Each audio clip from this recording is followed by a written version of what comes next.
Students, welcome back to my channel. आज आपल्या YouTube चॅनलमध्ये मी सर्वांचं कविता जाधव स्वागत करते.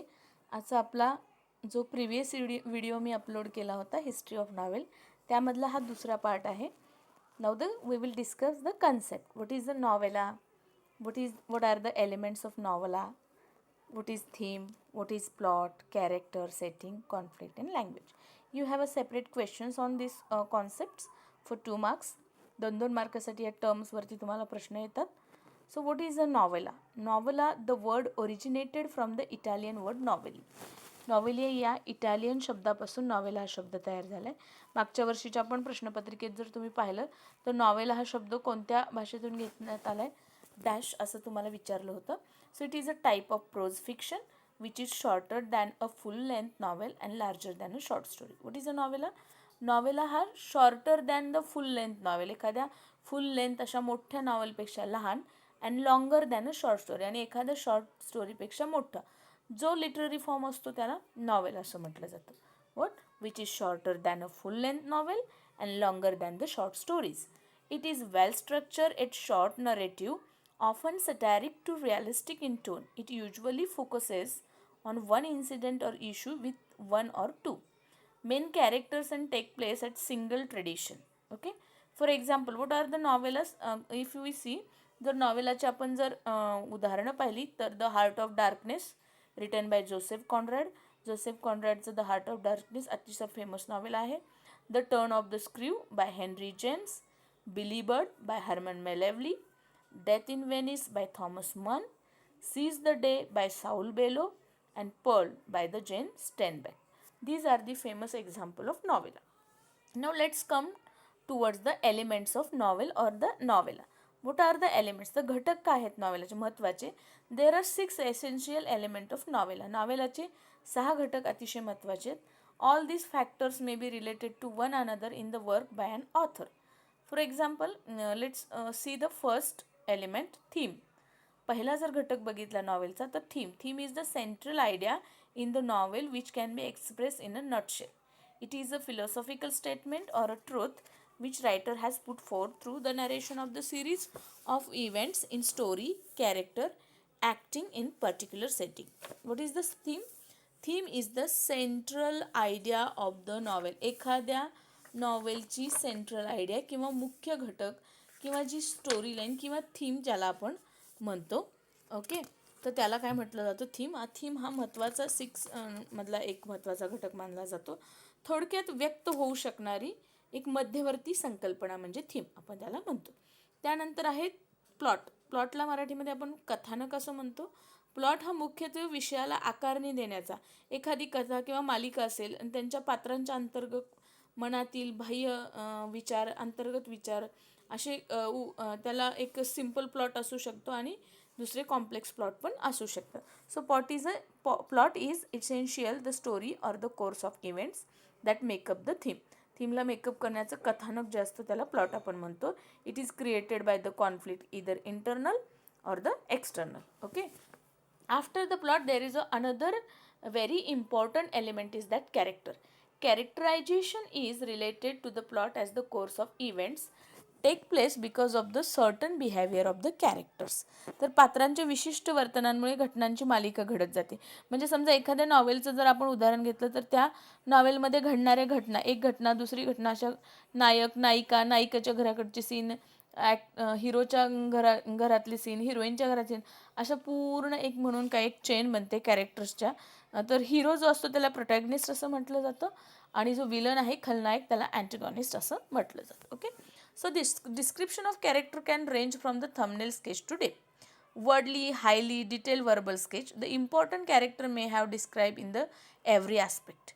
Okay. So the reader follow the action of the main character. There are the main character which is known as a protagonist and the villain is known as an antagonist. Then another important element is that setting. Setting is the background in which story take place.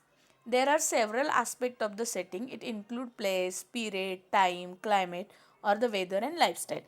म्हणजे setting काय आहे तर कथा ज्या पार्श्वभूमीवर घडते म्हणजे ज्या स्टेजवरती घडते मग त्याचे काय असेल, वेळ काय असेल, किती मिनिटाचा तो सीन असेल, पाठीमागे सिनरी पिक्चरायझेशन काय असेल, कुठला व्ह्यू असेल किंवा जीवनशैली कशी दाखवायची, कॅरेक्टरचे घटक कसे असतील, याला आपण एकंदरीत सेटिंग असं म्हणतो. Then the conflict. You should understand in Marathi, but you have to write in English. So that is why you should mug up it. What is a conflict? The struggle between the opposite forces. What is the struggle? The struggle between the opposite forces, which is known as a conflict. In the story, there is a conflict. Okay, struggle between the hero heroine or the hero and the other conditions, like that. Then the language and style. The language and technique used by the author for the narration, of course, event is known as the style. The writing style. There is a comedy writing style, serious note writing style. There are the styles of the writing. So these are the very important part, or which is known as the sixth element of a novel. Okay, after that we will discuss types of novels. What is types of novel? Also a very important part. You have to mug up, you have to learn. तुम्हाला हे पाठांतर करावं लागेलच. What is the realistic novel? The realistic novel is a fiction that gives the effect of realism. तर वास्तववादाचं दर्शन, real things, real गोष्टी, real अनुभव. Suppose that एखाद्या व्यक्तीच्या, suppose that there is a kind of a great warrior, एखादा योद्धा होऊन गेला असेल, त्याच्या लाईफवर जसंच्या तसं एखादं नॉवेल लिहिणे, एखाद्या लेखकाच्या स्वतःच्या आयुष्याबद्दल त्यांनी एक रिअल थीमवरती, एका रिअल मोटिव्हवरती जे नॉवेल लिहिलं जातं त्याला रिअलिस्टिक नॉवेल असं म्हणतात. Then the picaresque novel. Picaresque हा शब्द स्पॅनिश वर्ड पिकारो यापासून घेतला आहे, ज्याचा अर्थ नकली किंवा fake. The word picarous is originated from the Spanish word picaro, which means the rough, or a picarous novel narrate the adventure of the antagonist. Okay, sir एखाद्या डायरी किंवा लिहिलेली आहे आणि काइंड ऑफ दॅट एपिसोडिक पद्धतीनं एखादं असं kind of adventurous things दाखवली जाते. हिरो एखाद्या मोहीवर एक्सपिडिशनवरती जातो आहे असं जेव्हा दाखवलं जातं, which is known as a picaresque novel. If you the great example is that Mark Twain's Huckleberry Finn. It is a picaresque novel. Then the historical novel. A historical novel is a novel set period earlier than of that. समजा अकबरावरती एखादं कादंबरी लिहिली असेल, शिवाजी महाराजांवरती लिहिली असेल, किंवा होऊन गेलेल्या एखाद्या ऐतिहासिक हिरोवरती जेव्हा एखादी कादंबरी लिहिली जाते त्याला हिस्टॉरिकल नॉवेल असं म्हणतात. Then the epistolary novel. The word epistolary derives from the Latin word epistola, which means a letter. इपिस्टोलाचा अर्थ होतो लेटर, आणि एखादी नॉवेल जरी किंवा एपिस्टोलरी नॉवेल हे लेटर फॉर्ममध्ये लिहिलं जातं, त्याच्या घटना, डायरी एंट्रीज वगैरे ज्या असतात त्याला आपण एपिस्टोलरी नॉवेल असं म्हणतो. Then the gothic novel. It is another type of novel. तर टाईप्स ऑफ नॉवेलमध्ये आणखीन एक प्रकार आहे gothic novel. The novel that include the terror, mystery, horror, thriller, supernatural elements, doth, death, decay, haunted places, haunted houses, एखादी भूत, गोष्ट, supernatural powers. जर भूलभुलैया फिल्म तुम्ही पाहिले असेल, असे जर असेल तर त्यासाठी तुम्ही गोथिक नॉवेल, त्याला काय म्हटलं जातं, दहशत आहे, रहस्य आहे, रोमांच आहे, एखाद्याचा मृत्यू होते, भूतानं पछाडलेले घर, असं जेव्हा एखाद्या ह्याच्यामध्ये दाखवलं जातं नॉवेलमध्ये त्याला गोथिक नॉवेल असं म्हटलं जातं. Then the autobiographical novel. Autobiographical novel, which is a novel based on the life of author. If you watch my previous video, in that we already discussed that E.R. Braithwaite's autobiographical novel To Serve with Love. तर एक लेखकाच्या स्वतःच्या आत्मचरित्रपद जे एखादं novel लिहिलं जातं त्याला autobiographical novel असं म्हटलं जातं. Allegorical novel. And allegory it is a story that bear more than one level of meaning.